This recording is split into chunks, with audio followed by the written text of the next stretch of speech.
Good evening, everyone. Great to meet you. If we haven't met before, welcome. And yeah, welcome to the members of the Visibility Tribe as well. Thank you all so much for taking the time this evening. I know it's a Sunday, but just thank you so much for taking the time to come and invest in yourselves and learn and, just kind of be part of this. I think it's going to be quite a great session. So really quick intro, and I'm going to jump in because we have quite a lot to cover this evening. My name is Mary Moshakwe Adeyemi. I am a banker by day, but a founder of Visibility at every other point when I am awake. And Visibility is a platform that is really working to improve the marketplace outcomes for Black women through inspiration, coaching, and community. And events like this are part of the work that we do with the members of our Visibility Tribe, which is a tribe group on Telegram that we just all come together just to invest in ourselves and just gather, equip and mobilize ourselves to be everything that we need to be in the marketplace. And so this evening we have a great session lined up. So for the whole of August, we've been talking on the tribe group about leveraging your strengths and, gaining confidence. And I thought it would be a fantastic way to end the month just by inviting a really great sister friend of mine who has such a massive transformational story, super dear to me. But I know that she's someone that just has just a lot to share around really the point about uncovering your value and leveraging your strengths in any environment that you're in. So with that said, I am going to ask Katharina to just jump on board and introduce yourself. Hi guys, I am super glad to be here. Hi, so Katharina Avila James here. For those that can see me, I'm waving at you. I'm super glad to be here. I think, I love Shopper, I love Visibility and everything she represents, so it was a no-brainer for me to come on board today. I'm really excited about today's session just because I think that we probably all have our own stories and ways of identifying who we are in the marketplace, not necessarily only personally, but how we bring everything that we are to the marketplace and add value. So I'm really excited to be here today. I am hoping and trusting and believing that I'll be able to equip you with tools and techniques that would help you. So my goal is that at the end of today, you would have tools and techniques that would actually help you to make a difference by just being you, by understanding the value that you add to the marketplace and generally just to the people in your environment, and do that confidently, right? So I think there's something really powerful about knowing who you are and knowing that who you are is enough to add value wherever you go. So I'm really excited. Welcome again, and thank you, Shopper, for inviting me to speak. I'm really honored. I don't take this lightly at all. I think it's a privilege to be asked to share your experience, so thank you so much. Today's event is about identifying your USP, your unique selling point, how to leverage your strengths and build confidence. And let's pray that technology actually allows us to do this smoothly, right? Okay, so about the workshop, this workshop is about you. And I say that to say, not just in regards to the stuff that I'll be sharing, because this, like I said, it's just my journey. And I believe everyone has their own unique story to tell, but this is really about you. So engage as much as you can and take away as much as you can. It is about you knowing that all you need to bring value to the table is you. Like, everything that constitutes you to be you is all that you need. So this workshop is about that you, okay? What are the objectives for the workshop today? I am hoping, and I'm trying to, sorry, perfect, okay.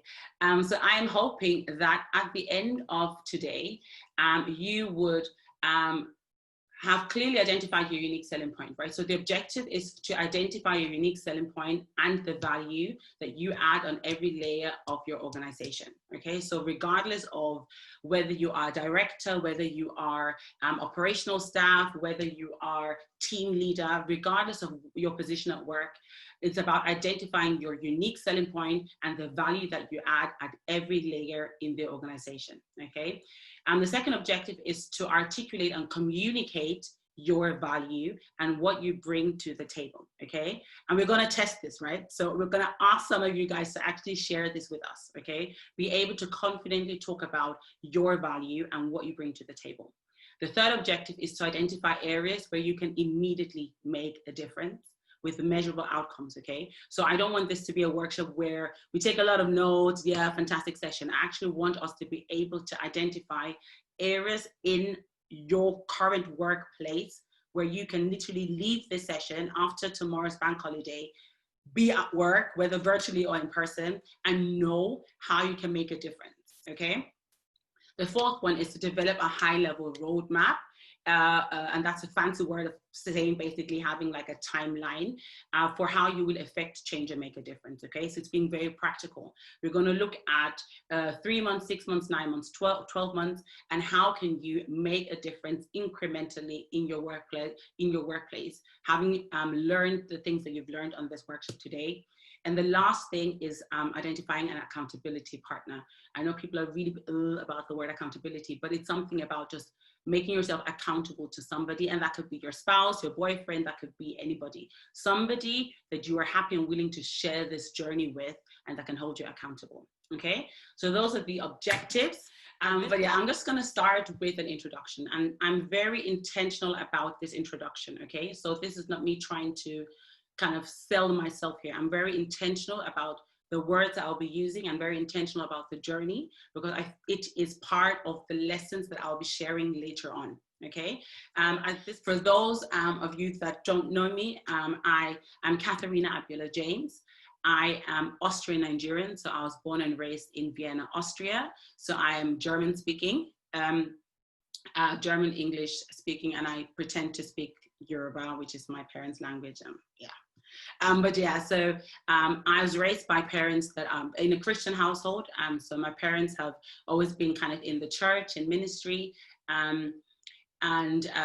My father worked for the United Nations, but my mother was a cleaner for a while actually, and then decided to just put all her efforts into raising us, her children. I am one of 5 children.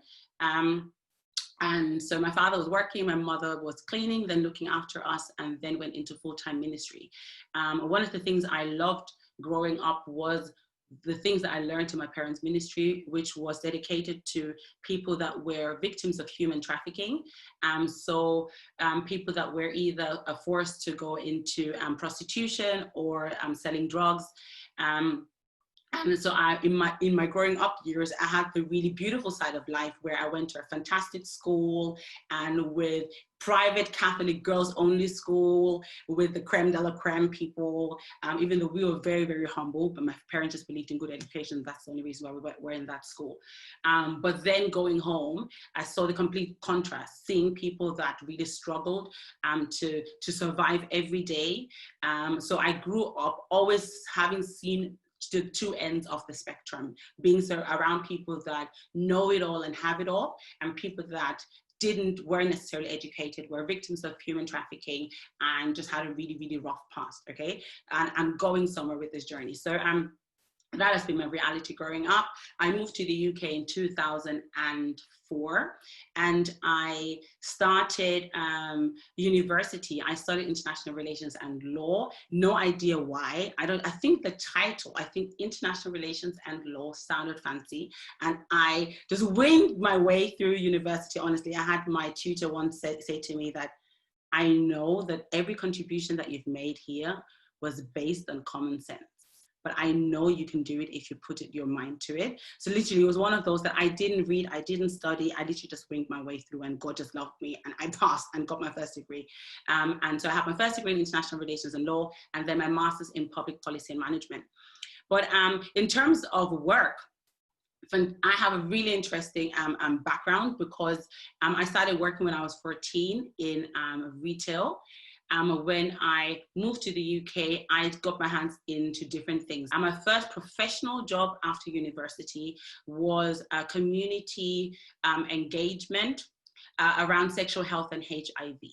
And that job was very interesting in the sense that I was very involved in getting people to test for whether or not they were HIV positive, raising awareness in Newham and Tower Hamlets at the time, and just getting the Black and Asian community to be really serious about their sexual health, okay?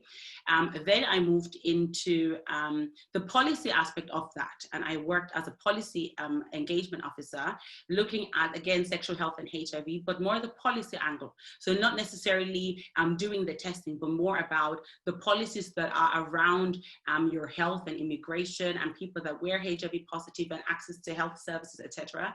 And I like that contrast again. I liked having switched from seeing it firsthand in the community to seeing the policies that are being developed at the other end. So again, having that end-to-end kind of angle. And then I was out of work for a very, very long time. I was out of work for almost 30 months. But it was a very interesting journey for me, because I believe a lot of my character building happened in that period. I got to rediscover who I am all over again, things that I thought that I was good at, things that I didn't think I was good at, things about my Christian faith. It was a very interesting journey. And then, lo and behold, a week before I got married, I got a phone call from a company that was willing to hire me as a business analyst. And I just moved into that. I did like a very short training. I moved into that, and they were willing and happy to hire me. And I did say, I've not done this before. I've done the training, and that's all I have to offer at the time. But they clearly saw something that they liked, and they hired me. And it went just upward from there. I was a business analyst in the organization. I came fresh, right? So I didn't have prior knowledge. I didn't have prior experience, but I was willing to learn. And obviously at this stage, I brought my whole self to the table, and the organization was willing to hire me, not only to hire me, but to train me. So they invested a lot of money in training me. And having been trained, I went back to the organization and then started implementing the things that I had learned. I had the opportunity to literally take what I had learned and turn it into my own thing. So at that particular place of work, I started a business analysis network where we got professionals involved and raised awareness about the discipline. I got promoted very quickly. Within a year, I became senior business analyst. I was given the opportunity to work with very senior people again. And after 2 years, I left that organization to then go contracting. In my first contract role, again, I literally took all of me, brought it to the table, and I was actually just hired for 4 weeks. It was a 4 or 6 weeks contract. But in the second week, I kind of commented on a few things that I thought had to change. And 6 or 8 week contract turned into almost like a 3-year contract. I was there. I was given the opportunity to lead a team and literally just make it my own. And after almost 3 years, I left that organization and moved into the private sector. After my last contract, I was looking for the right contract, a role that I felt would suit me, a role that I felt would just be me. Like if I read the job description, that would be me. And I tried applying for 2 roles that just they didn't come through for me. And I was really deflated at one point because I felt that I had so much to offer on a personal and on a professional level. And I just didn't understand why that didn't seem to be good enough. And I remember my husband saying to me, like, I was saying to him, I don't understand why I didn't get this job. And he said, why would you think that you are deserving of a job per se? He said, a job is not an entitlement, it is an opportunity and it is a blessing. And if you see it that way, you would look forward to the right job when it comes rather than cry over the job that you didn't get, right?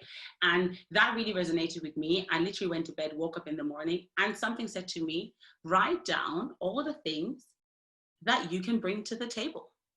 And I literally wrote down everything that I enjoy about work. And I have done business analysis, project management, change management, business architecture. And I realized that actually as the disciplines by themselves, I was never 100% about business analysis, project management, or whatever. But there were elements within each of these disciplines that I really loved. And so in that reflection mode, what came to me was that, hold on, I am the product. This is me. I am not business analysis or project management. I'm Katharina, and this is what I bring to the table. And that kind of realization led me to start my own transformation consultancy, where it is no longer applying for a job that may or may not fit the box, but actually understanding that I have an aura and a plethora and an array of experiences, both personal and professional, that make me me. And as a package, I add value. And being able to communicate that value has allowed me to now present myself and offer myself as a service to local, regional, national, international organizations that think that they have a problem that can be solved by my kind of service, by my kind of person, by my kind of business. Okay, and that is where I am now. I am really excited at the moment, where I've got the opportunity to work with an embassy that is doing business development and professional development, and they're not even in the UK, so it's an international assignment that I'm really excited about.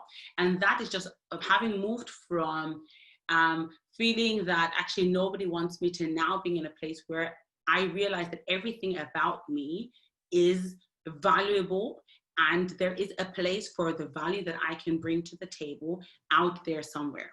And it's about identifying where that place is and owning that place, okay? Now, in that journey, I've identified 5 lessons. And those 5 lessons are the lessons that I'm gonna share with you today. They're gonna form the basis of our conversation. The workbooks, you've got them with you. If you haven't, let us know, and we're gonna resend them to you. But in my story and in my experience, I'm 35 at the moment, so we're talking like almost 20 years experience. These are the 5 things that I have learned and that I believe have made a difference to my professional career, and will hopefully make a difference to your professional career going forward. And how this is going to be structured is the 5 lessons I'm going to touch on right now. So I want you to be very reflective. I want you to be very honest to yourself about yourself.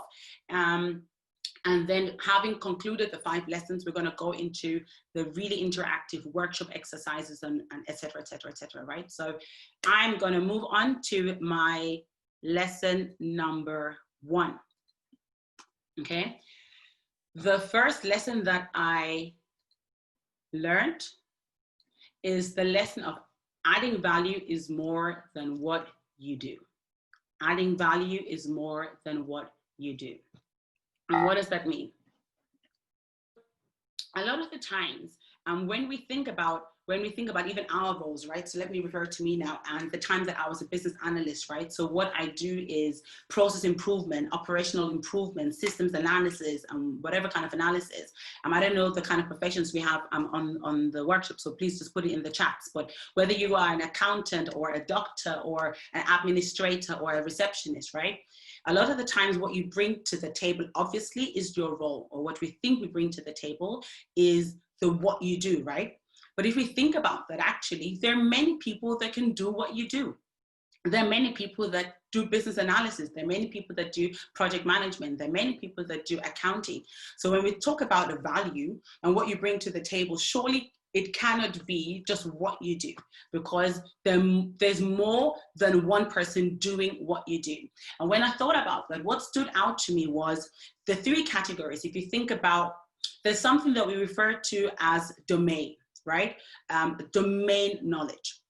Understanding. So for example, if you're in finance, your domain knowledge would be everything to do with that sector, right? So if you think about healthcare, that would be your domain knowledge. So it's more subject matter related. It's more about what domain are you in, right? And we can all have that in common. You can be working in Barclays as a receptionist. You can be working in Barclays as a team leader. You can be working in Barclays as a finance director, right? So the domain knowledge are things that we all can have in common, right? The next thing would be technical knowledge. Technical knowledge is your expertise, the stuff that you have learned to do, your degrees and all the the tools and the techniques that you've picked up in your journey are the things that teach you how to do what you do, right? So for me, business analysis would be my technical knowledge, knowing how to analyze, knowing how to write a requirement, knowing how to identify whether a process is efficient or not, okay? Again, so that's more than you, right? There are many people that have the technical skill that you have. There are many people that are in the domain that you're in. The real unique part of this is the third category, which is your personality, your character, you as a person, right? The way you think, the way you reason, the way you communicate, the way you process information, the way you see and absorb information and make sense of that information, the way you laugh, the way you think, the way you make another person smile, the way you reflect. Okay, and there is only one of that because there's only one you. And I wrote that here to say, sometimes when we hear about there's only one you, nobody else is like you, we think it's like a motivational speech, or we think it's one of those things that people say to kind of make you smile and make your head swell. But it's an actual fact. Like, we really need to understand that it is an actual fact, that there is even scientifically one you. Many people can do what you do. Many people can work in the place that you work in, but nobody can do work the way you do it and how you do it, because how you do work is a result of how you see yourself and who you are. If you are a very quiet person, and that would probably translate in the way that you work. If you're a very jovial and out there person, that will translate in the way you do work. And there's not a good or bad or a better or worse. It is the way you do you. And so if we think about that and align that to the lesson on value, that means to add value, you need to know that you are valuable. You need to understand that you, outside of what you do, outside of the degrees, outside of the experiences and the technical skills, what makes you you is you, the personality and everything that constitutes you to be you. And the thing about it is that it cannot be learned. So when we think about the technical skill, you can learn the technical skill. You can choose to work in a different domain, but you cannot choose to be you. You are you organically, right? Now, the reason why I think that is important is because when we think about adding value and going the extra mile without extra effort, that basically is saying that I, as a person, I am the thing that adds value, okay? So when I thought about unique selling point, I got a definition. I'm gonna read that out very quickly. When I thought unique selling proposition or unique selling point refers to the unique benefit exhibited by a company, service, a product or brand that enables it to stand out from competition. Okay, now the skill on its own will not make you stand out, right? Because there are many people that do what you do very, very well. The domain on its own won't make you stand out because many people are in your domain. What makes you stand out is you. And I'm going to talk about that later. But just very quickly for this, that is why I think it is important to understand that you cannot separate the personal you from the professional you, because the professional you is the whole you that you bring to the table. So you don't need to think twice about being you. As you are, you being you as a package are adding value. So having to understand and realize what makes you valuable, therefore, is key. Okay, just before I go into the next part here, there's something about, and let me make this more practical, okay? So when I think about myself as a person now, I am naturally a person that is quite jovial, a person that I like relationships, I appreciate relationships. I don't take things too seriously, in the sense that if there's work to be done, we'll get it done, but we don't have to be depressed and miserable whilst we do. We just get the work done and just have fun whilst you're doing that, right? So that's my natural disposition. I bring that to work and add value to work by, in all my workplaces, bar the one where I found out that I was pregnant, I was just really having a low moment. That's exactly what I bring to the table. So when everybody else is being really, really serious at work, I will crack a random joke. right? Just because on a natural level, I am the more, I'm a positive vibe person. I don't want to be in a room that is doom and gloom, right? So I bring me to the table. How is that adding value? I am lightening the atmosphere at work, right? Everybody is corporate and everybody is forced to think a particular way and be like everybody else. But I understand that no, for me to add value, I'm gonna be me. And I might not sound the way you sound, I might not do things the way you do them, but I add a value just being me. The reason you hired me is because I know how to do the job. So in terms of getting the job done, that is not the problem, but I'll get it done being me. That is how you go the extra mile, and that's how you do what you do without extra effort. Okay, and I'm going to go through these lessons, leaving a bit of a blank there because we're going to explore some of this later on. But yeah, this is where I'm going to leave lesson 1 just for now, very quickly. And I want us to now go through the first question. So the questions are progressive, so we're going somewhere, right? So just be with me on this journey.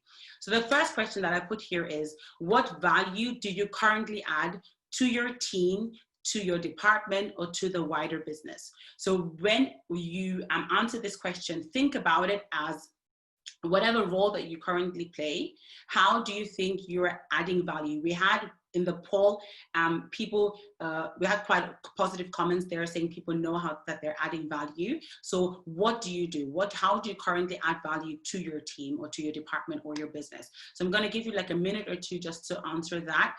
So there are quite a few fantastic, yes, people mentioning that they add value by providing support to Omawumi says, I provide more of a support role to my team by providing accurate data of financial analysis and adding a touch of creative thinking about how to go about task at hand. Tomi adds value as a problem solver, which is obviously a great one. And she organizes fun events, which is obviously a fun one. Everyone likes fun people. And a few more, so there are quite a few. When we talk, one of the poll questions was, how important is job satisfaction for you?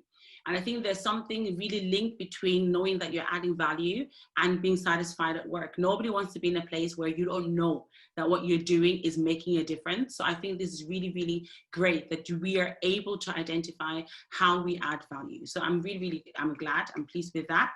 So I'm gonna, sorry, let me just quickly close that. Okay, great.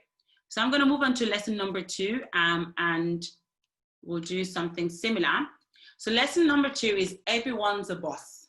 Find your business, okay? Everyone's a boss, find your business. And I think that's a lesson on ownership. And that's why, again, just to go back to Bumi's story, thanks so much for sharing that, because I think proactivity is key. I think there's something about when we apply for a job, naturally, the thought process is, I need a job, they have the job, they hire me, thank you for hiring me, and I'm just gonna be here and do what you've asked me to do, and which is great. Like if they're hiring you as an accountant, don't be cooking their meals, right? So they're paying you for your skill, which is absolutely fantastic. But I think there's something really powerful about understanding, or actually shifting your mind to understanding that the task that you've been given, the assignment that you've been given, regardless of what the assignment is, do it as though it was your business, okay? I was talking earlier on about my, my journey as a parking attendant, and from being a parking attendant, I moved on to being a promotional salesperson. But regardless of the roles that I have done, there needs to be something about, I am responsible for the assignment that I have been given. So I cannot sit on that, right? It is my business. It might not have my logo. It might not be registered in my name. I might not have the bank account to show for it, but the task that I've been given is absolutely my business. It is my responsibility to own that. Now, the reason why ownership is important, ownership is tied to not only responsibility, but also accountability and creativity. Why do I say that? If I've been given an assignment to deliver something, right? And I take that assignment seriously, what this means is that it is my, let's say the timeline is 3 months, 6 months, whatever it is, right? The way I need to see this is not, my boss has asked me to do this. Are you happy with this? Are you happy with this? Constantly going back to your manager, constantly going back to seek for approval. But actually the mindset shift should be, I've just been given a business to run for the next 3 months. Okay. Now, how would I run that business, right? What is it that I need to do? What is it that I need to achieve? How can I creatively bring in all of me to the table, not just the professional me, all of me, my humor, my experiences. I was talking earlier on about my growing up and how I have had the best of both worlds, where I'm able to engage right now. I'm able to engage with a cleaner or whatever you consider to be the person at the lowest chain of the organization, to the CEO, right? Why is that? Because growing up in my personal life, I've been exposed to people that had it all and people that had nothing, people that were very, very educated and people that were not, right? So when I'm being given a task, I'm bringing all of me to the table and I'm owning my assignment. I'm looking at that assignment and I'm saying, okay, I'm the boss for this business over the next 3 months, right? So I'm going to take ownership. I'm not going to wait for somebody to tell me what to do, because this is my baby. This is my business. And I think there needs to be something really powerful about entrepreneurship. Okay. Now, when we think about entrepreneurship, we think about people that just start their own business, their own makeup line, their own blogging business. But it's actually, no, it's more a mindset shift to say that you, even though if your organization is really hierarchical, right? That hierarchy crumbles in my mind. I am the boss of this assignment. And if the assignment is to plan an away day, that's my baby. So I'm going to think outside of the box. What would I do if this was actually in my name, right? Because it will be in my name, right? In Bumi's story, they made reference to her. Why? Because she owned it, right? So there's something really powerful about saying, if I'm being given an assignment, I'm bringing all of me to the table and I am owning my assignment. I can apply my creativity. I can apply my humor. I can apply my personality, right? And I'm going to touch on that in a moment. It is so key to understand that all of you is what makes you you. It is almost an illusion to think that we can separate your professional and your personal you. Bring your whole self to the table. Own your job, own your assignment, whether it is grand and it's about bringing in a multi-million contract, or whether it's about keeping the toilets clean. Own your business, right? I think the reason why sometimes we get really flustered is because we compare our role and our job and our task and our deliverables with everybody else's, right? But there is none like you, right? There actually scientifically is no one like you, right? So take ownership of whatever you've been given. Don't look down on the task, on whether it's a major task that would be all over the news or whether it's a task that nobody would ever know or acknowledge. It doesn't matter, right? Be accountable to yourself for the role that you've been given and put your all into it. Put your all into it, right? I always use the cleaning example because I really think there's something about there's certain things that people do that we overlook, right? But I remember one of my last contracts, there was a particular lady that was literally assigned to keep the toilets clean, and the dedication and the excellence that she applied to this, right? I was like, goodness, sometimes we get so carried away with the titles and get carried away with the assignments, whatever we consider to be important or not important. But if the cleaner wasn't to own her stuff, if she was to say like, no, this is not me, I'm just going to do it anyhow, right? Some of us would have herpes. Some of us would have all kinds of diseases right now, right? Just because somebody didn't take their cleaning job seriously, okay? So there's something about really don't ever underestimate the task that you've been given. In the bigger picture, it might just be a task. In the bigger picture, it might just be an action, right? Out of the 1,000 actions, yours might just be the one thing. But even though it's just the one thing, even though it's just about making sure you have food for your guest speakers or making sure that the accounts are ready and available for your MD to report upon, whatever it is, take it seriously. Own your assignment. And in doing that, apply yourself to that. right? Apply your creativity, apply your skills, your humor, everything that constitutes you to be you. Apply it and own your assignment, okay? So in that, my question is, how does ownership look like in your role? So again, this reflecting, and we're going to go through some of the questions, just please put them in the chat. But currently, how does ownership look like in your role, right? Whether you are the owner of the business, of the actual business, or whether you are one person in a bigger organization, how does ownership look like in your role? Let's hear from you.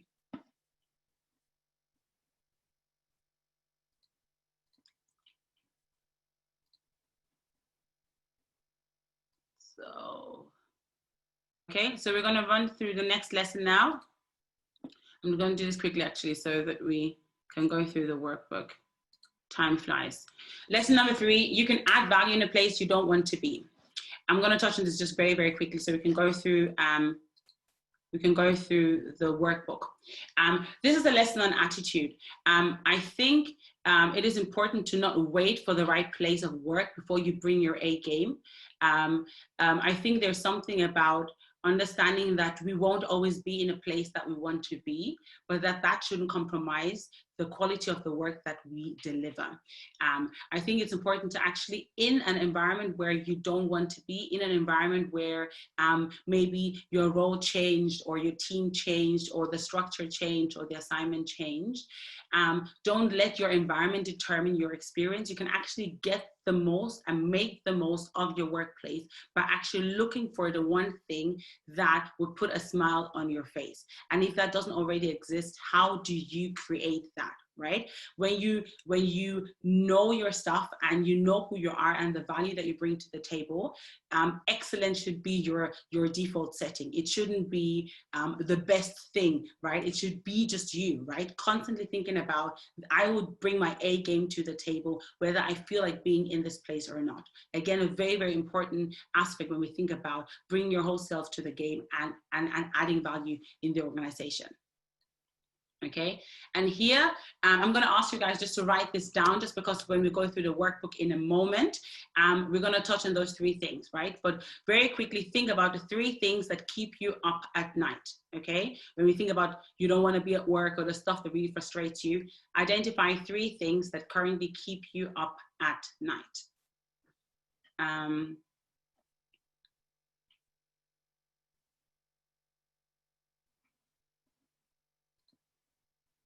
Feel free to put that in the chat, or just write that down where you've got your workbook or you're making your notes.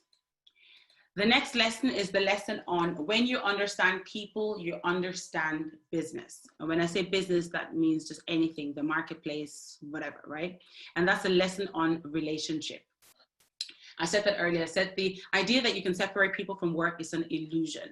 And I think this is important because when we think about you as a person and the value that you add as a person, you are one of many people in an organization, right? So thinking that you can separate the positive me from the professional me is an illusion. Why? Because businesses are made up of people. Everything that you do at work right now is either by people, for people, through people. Okay, so the fact that, so it's, I think it's very important to understand that when you're thinking about adding value, the greatest and quickest way to add value to your organization is by actually adding value to its people, by adding value to its organisms. Okay, it is not always about doing the work that needs to be done. It's sometimes more about being the person that you can be in the workplace, right? So I'm going to say that again. It is not always about just doing the work, because doing the work is what you were hired to do.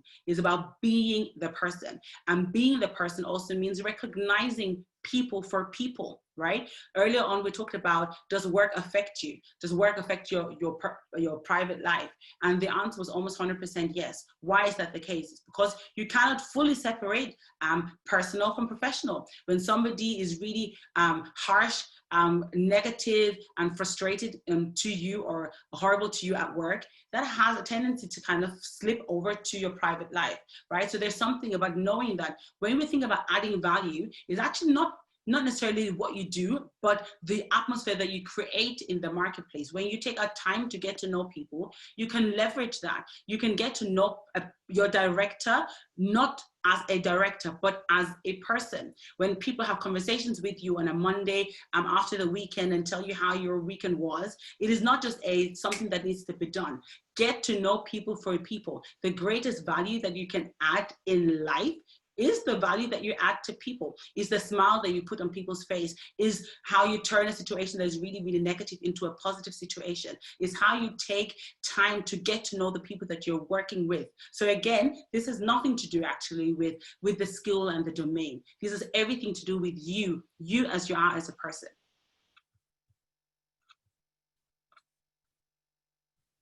Okay, so I'm not seeing any things in the chat on this question about, okay, so Nana just dropped something on how she builds relationships intentionally at work. So please type in the chat any answers to this question, and we should move on probably in another minute.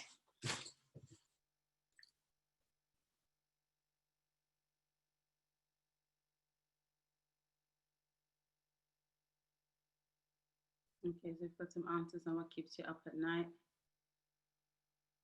3 things that keep me up at night: God, career development, and personal growth. Great. Vivi said unfinished tasks keep me up at night. Yeah, that's a common one. Relationship building. I build relationships through communications and learning how I can add value with my role to my colleagues at work. I build relationships by helping people. Yeah, great. You do a favor for someone, and next thing you're on the radar. Absolutely. Absolutely. What if you don't know how to? Well, Pearl, we're going to explore that later today. Well, later today, in the next few minutes. So yeah, joining social groups. Okay, great. Yeah, regular meetings and asking questions. This shows that one actually cares. Yeah, great. Okay, fab. So I'm going to move on to the last lesson, and that is don't look for a template, be the template. And that's the lesson on confidence.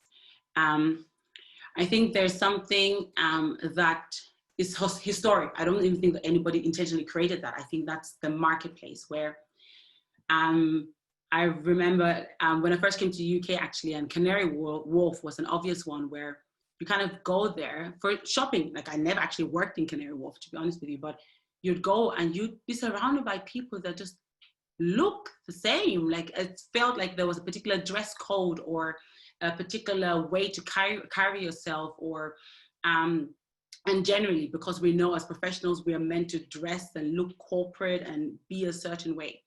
But there's something really powerful about knowing that you don't have to fit into a box, right? You can be professional and still be you, right? You don't need to wear what everybody else is wearing. You don't have to speak like everybody else is speaking. And the speaking one is an obvious one for me because one, I'm German speaking, so we speak very fast naturally. I speak very casually, even though I've worked with very senior professionals. My language is very basic English. I don't do the whole strategic, analytical dissectism, right? I speak very basic English.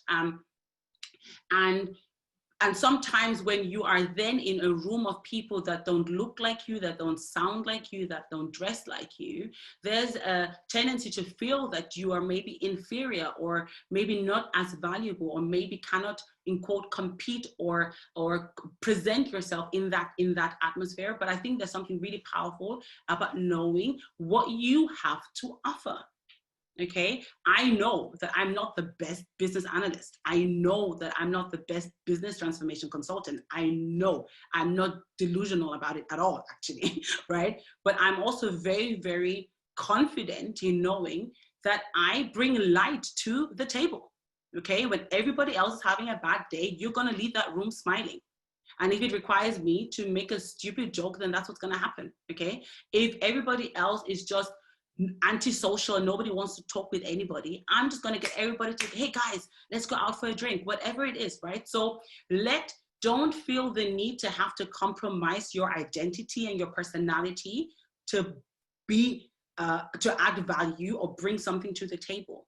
You are you, your kind, your style is what makes the difference. And to be able to do that, you need to identify it. You need to identify, apart from the business meetings that you hold, apart from everything and anything you do at work, you identify you as a person, what you have to offer.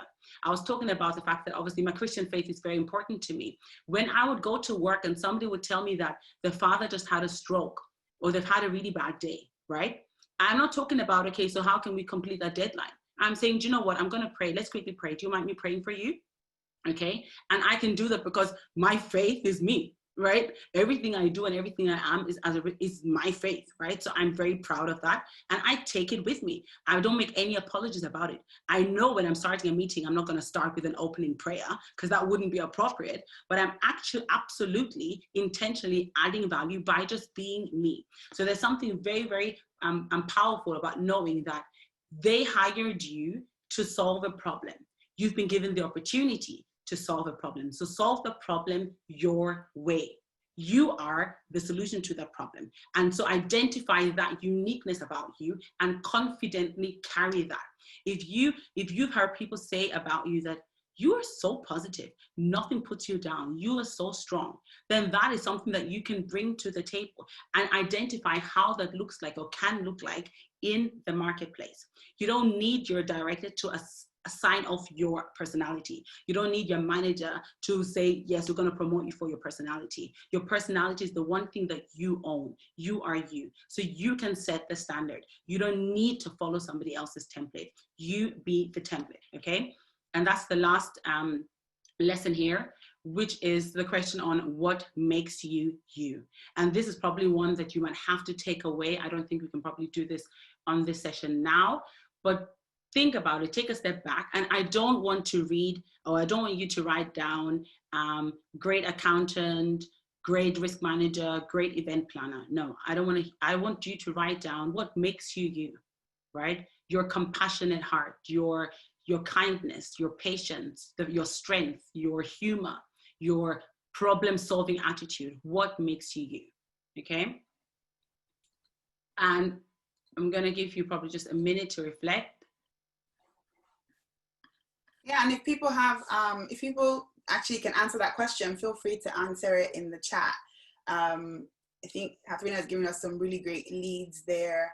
One thing I always say on the point of like what makes you you is like if you were in a room and you were asked to introduce yourself without talking about what you did for a living, who you were married to or dating, or how many kids you have, and you were just basically asked to talk about you, like the real you, without every other thing that has now attached itself to you, how would you do that? So yeah, so maybe a little bit of introspection, but if people have had the chance to think about that before, it would be great to see some answers in the chat room.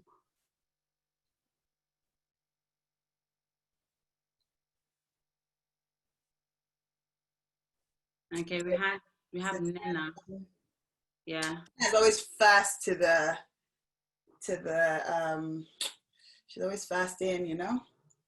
I love that. I make my colleagues laugh. I get my job done, and I'm personable, positive, and honest. Yeah, beautiful.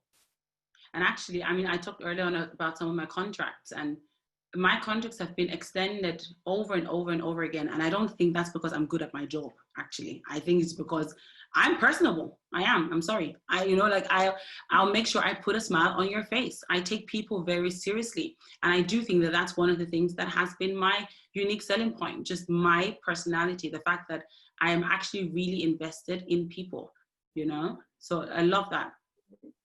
So Pearl says, I always try to make my people feel that the people I meet feel valued, which is great.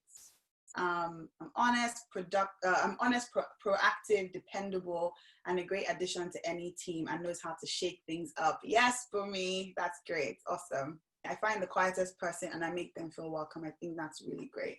Yeah.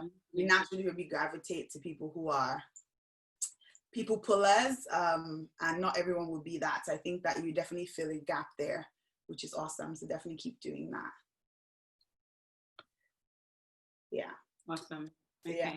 And as we think about it, like maybe come up at the end with like, 3 words that really represent you. And use that going forward as a lead in many conversations. Some people on this call will have heard me say sometimes when I introduce myself, I always say like I am a passionate, purposeful, and people-oriented person, and I get to do this in this way or that way. And those are sort of my 3 words that I keep really at heart, because I think that really represents who I am. And those who know me would say the same, that I'm constantly just like, everything I do it like it's always a bit extra.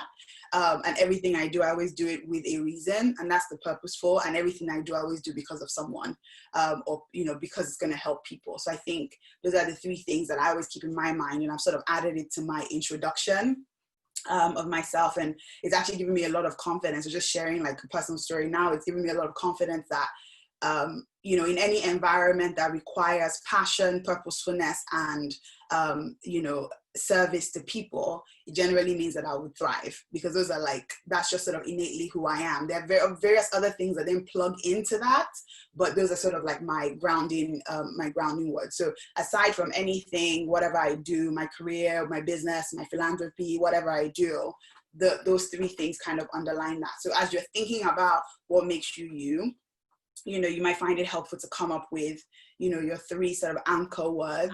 When you have a chance, this is what you'll be seeing. So the first question, so everything that we've done so far is retrospective, okay? So things that I have done, things that I have experienced, etc.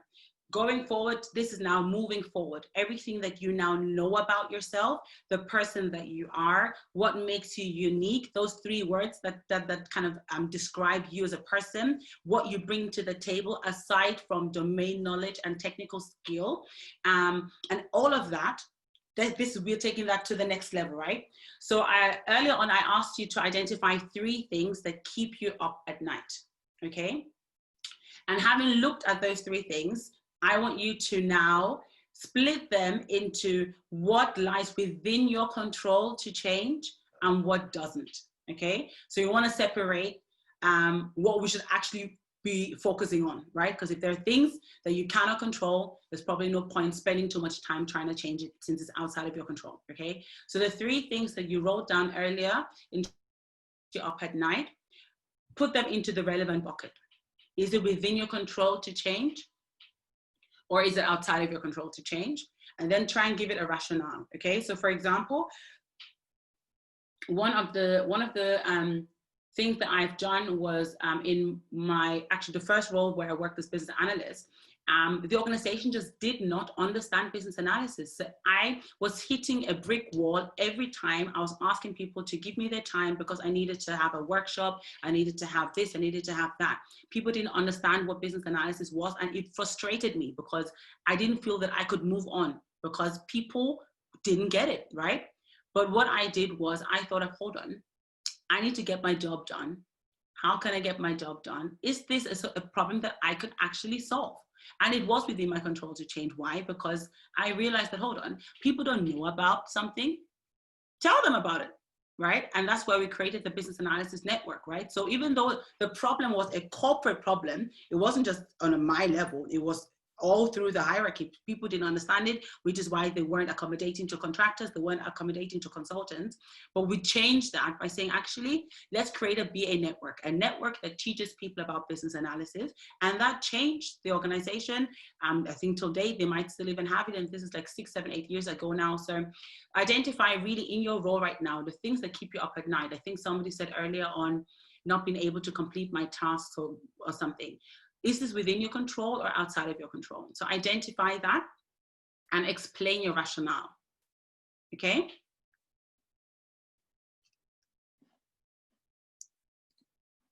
Let me know if I'm good to. Okay, great. All right. So once you've done that, I'm running through it because obviously this might be an exercise that you would have to do, maybe even post the workshop. Okay, once you've identified the 3 things and you've identified what lies within your control to change,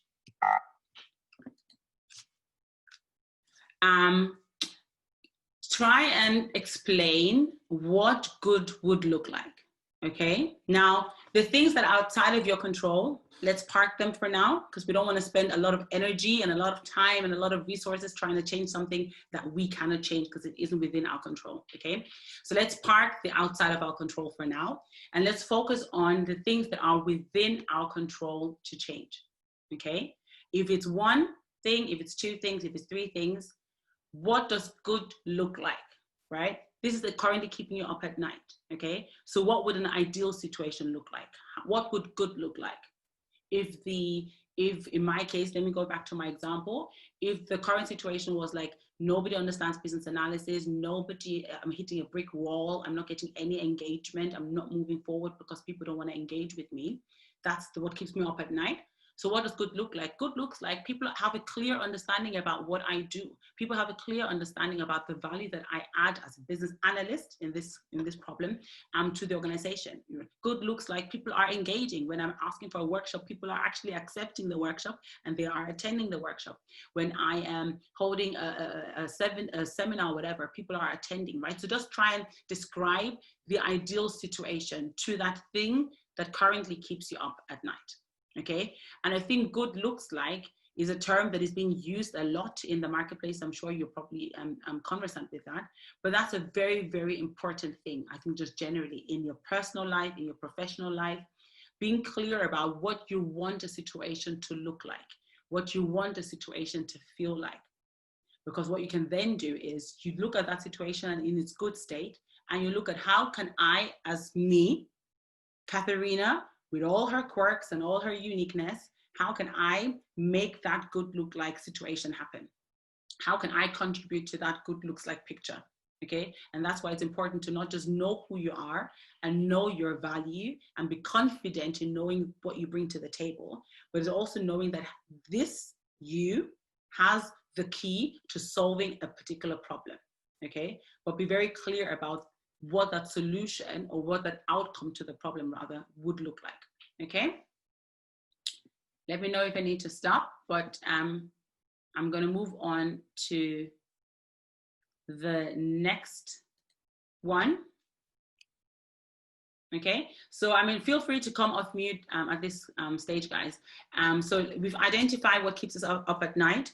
We are now clear about what good looks like. So for example, the person that says, don't get the task done, or maybe too much work and not enough time, whatever, then good looks like I actually complete my deadline. Good looks like I've got a very clear, actionable calendar or diary of what needs to be done, what needs to be completed. I'm able to prioritize my work, maybe. That could be a good look like situation. I'm able to prioritize what needs to be done now, what needs to be done later, and what doesn't need to be done at all, okay?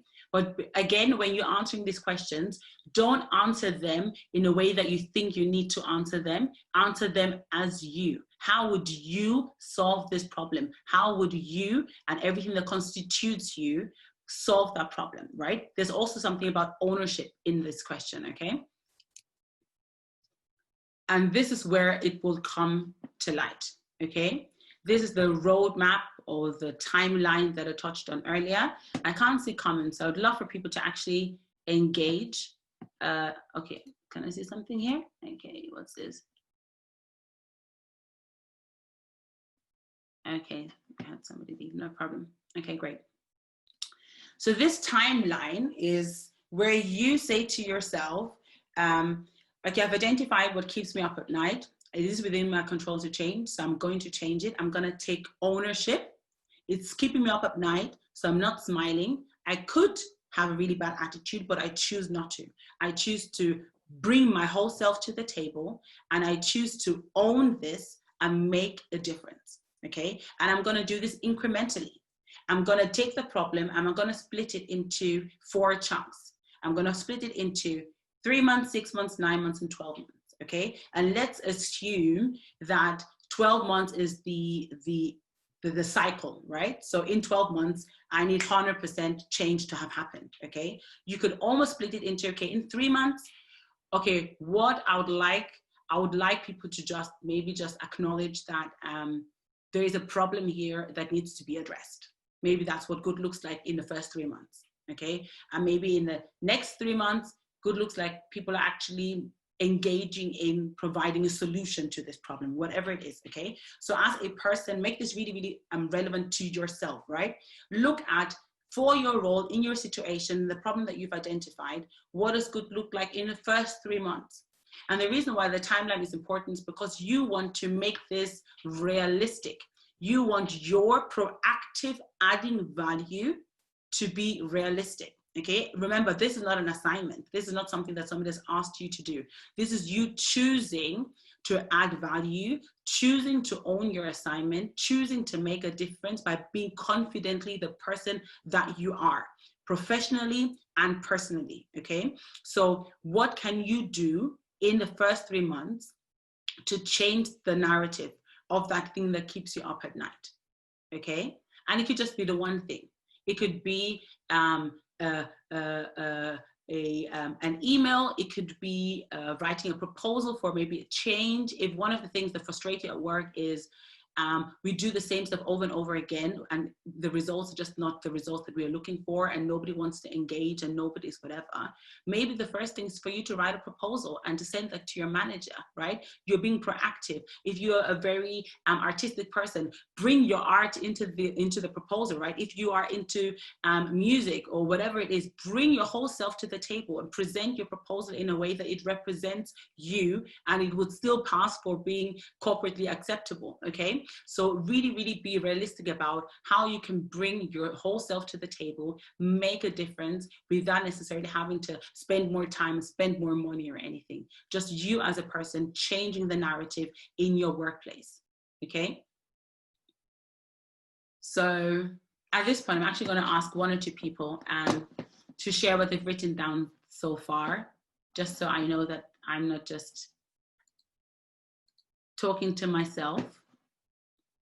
So anybody willing to share, okay, what have you identified that you can do in the first 3 months to make a difference at work by just being you?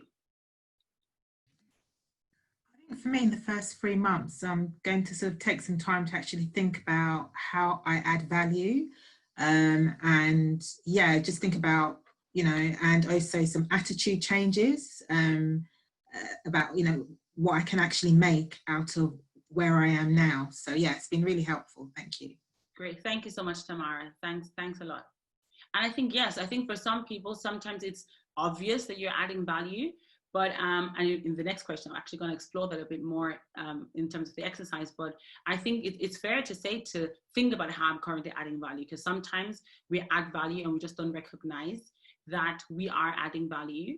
And I know sometimes people are shying away from feedback, but feedback is another really nice way to actually, and this is not like official corporate feedback, but just colleagues that you work with, the people that you have a good relationship with, right? If you personally don't see that you're adding value or making a difference, you can ask people how they think that you have made a difference, or what, you know, like, let's not be shy to hear about how we're actually making a difference, okay? And once we've done this, the next part is identifying how you can affect change on a personal, professional, and corporate level. And the reason why, again, this is a good exercise, an important exercise, and an exercise that should also maybe motivate and encourage you, is just to recognize that you can actually add value and affect change by just having a personal relationship with the people at work. You can affect change by being, by making a suggestion about change to your team, to your department, right? Sometimes people have really great ideas and sit on top of it because they think it's not their responsibility, you're stepping on people's toes. But no, adding value means that you are owning who you are, and you're looking at the organization, and you're looking at how you can make a difference. And sometimes that difference is to a person, sometimes that difference is to a team, and sometimes that difference is to the wider organization. So don't shy away from being really proactive and creative and solution driven, right? Think about you and how you think you can affect change on those layers. And then the last one is make yourself accountable to somebody. I think to really affect change and to really not only affect change, but literally look back and be like, yeah, I've done this, right? Not just in regards to deliverables, but in regards to having added value to people in the organization, to the performance of the organization. Make yourself accountable to somebody, right? Find somebody that you can actually say, okay, do you know what? I want to be different. I want to see work differently. I want to begin to really own my thing. I am me, and all I need to be me is me. This is what I do. This is what I can do. This is what I can bring to the table. These are the problems that I've identified and that I would like to solve, right? And some of these are solutions on a personal level, corporate level, professional level. And this is the time frame that I give myself, right? In the first 3 months, this is what I would have loved to have achieved. And in the next 3 months, this is what I would have loved to have achieved. And good looks like this. Okay, find somebody that you can make yourself accountable to and be very clear about what that accountability looks like. The accountability could look like you're actually printing out this worksheet, you're completing it, and you're sending it to your friend to say, actually, do you know what, check up on me every week to ask me what I have done to solve this problem, what I have done intentionally to add value, what I have done to make a difference, right? So be very clear about not only who you're going to be accountable to, but what accountability looks like to you. And I think I'm going to leave it at that. But I really just hope that my goal and my aim was to just equip you with a few tools and techniques that you can use to actually not just see yourself differently, but actually identify you and bring your whole you to the game and begin to see work differently. Begin to see work not as a battlefield, but as an opportunity to really make a difference by being a difference. And being a difference just means being you and bring your whole game to the table to affect change. So I hope that with the tools that are on this workshop, that you'll be able to actually do that, complete that, go through it, complete the roadmap. Don't try and rush it, right? This is obviously a personal exercise. Don't feel the need to rush it, but yeah, find a person to be accountable to, and hopefully in a few months you'll look back and you'll be like, yeah, work, I love work, right? I love not only going to work, but actually making a difference at work and adding value at work. So I hope that was helpful, guys. So I'm going to hand over to Shopta. Amazing, guys. Virtual claps for Katharina Abiola James for just giving everything to that. I mean, listen, my notes are like completely full. Obviously, I think just that mindset, even for me, like as much as people know I'm like a whole career champion and like productivity, that just the moment she said, you know, look at work as an opportunity, that's something I haven't even heard before. And that it triggered something in my mind, like, wow, work is an opportunity to actually, you know, one thing I always say is like, you know, I don't have to do what I do, I get to do what I do. And that's how I kind of live my life, is that I really get to do what I do, and I get paid to do what I do and what I love. But when someone says to me like work is an opportunity, it means like now I'm constantly looking for, you know, that I'm constantly looking for where I can actually like make that change, right? So virtual class, I think that was great. Thank you so much for giving us your time, for investing in me, in us, in our girls. Just like, yeah, I can't thank you enough for that session. So yeah, so guys, remember, value, we talked about value, we talked about the lesson on ownership, the lesson on attitude, the lesson on relationships, lesson on confidence. There's just so much. In fact, I probably need to rewatch this entire thing just to get more out of it. So thank you again, Katharina. Virtual claps, everyone. This is so great. Thank you so much. Can't say thank you enough. And see you at the next one. Bye, guys.